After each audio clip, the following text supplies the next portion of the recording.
Czechoslovakia was an exemplary democracy in Europe, and the Czechs never thought Adolf Hitler would make a move to invade it. But on March 16, 1939, the Czechs awoke to a new reality. I opened the radio and heard the president say, "Be all of you quiet, don't fight, don't do anything. The Germans occupied Czechoslovakia."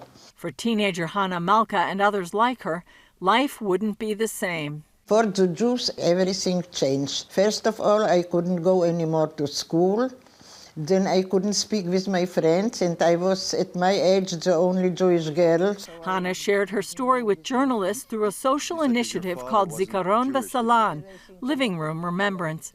Founded 11 years ago in Israel, it's now in 65 countries, touching some 2 million people. It aims to connect Holocaust survivors with young people. Then we had to give half of our flat to a Jewish family because the Germans needed flats for the German. After that, we had to go to a small village, and it was very lonely and very, very bad, so my mother sent me to Prague. In the Czech capital's Jewish quarter, life continued for 2.5 years. Then, in November 1941, Adolf Hitler said he was giving the Jews a city and began transporting them to the Theresienstadt ghetto. I was living in a flat of Czech family, so we were about 70 people in a 2-room flat with one WC and with one place to wash themselves. For people of our age, it was actually, we could manage.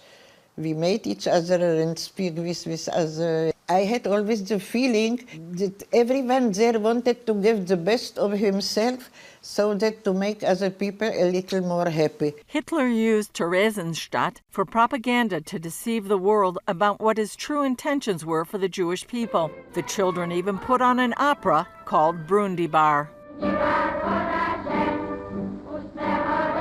And it said that Brundibar was a bad man who wanted to do bad to them and wanted to send them somewhere, but they were fighting against him, and in the end they succeeded to be the winners. Older people were deceived into paying money to go to Theresienstadt, thinking they were getting special treatment. 50 people died every day. And all the time the Nazis were transporting people to Auschwitz in Poland. Eventually, Hanna and the other children were also loaded on a dark cattle car and forced to travel for days without food or water. The notorious Dr. Joseph Mengele was among those greeting them upon their arrival. He chose 200 girls, including Hanna, to be used as laborers and sent everyone else to the gas chambers. We had to put down everything we wore. We were naked, and they took our hair, not only from the head, but from the body. Everyone got a dress, mostly a summer dress, and we asked where are all the other 1,500 people. And they told us, look to the sky and you see the smoke. These are the 1,500 people.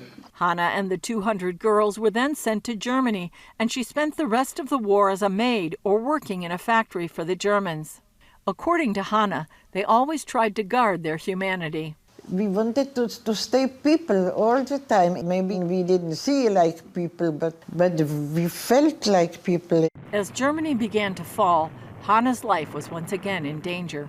They wanted to send us somewhere where they could finish us because they didn't want that the Allies should see what they made from us. But because of all these bombardments, they couldn't do it. After the war, Hanna returned to Prague, riding halfway on a Russian tank, and life began to return to normal. And then I didn't want to stay. The Russians came to Czechoslovakia.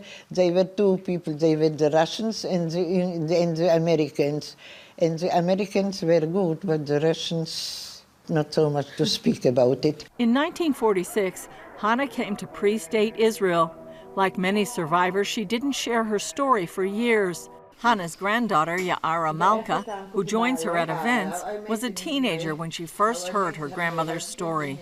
But the first time that I realized all the story is when I go with her to Germany. She taught in the schools, and then I got all the picture and understand everything.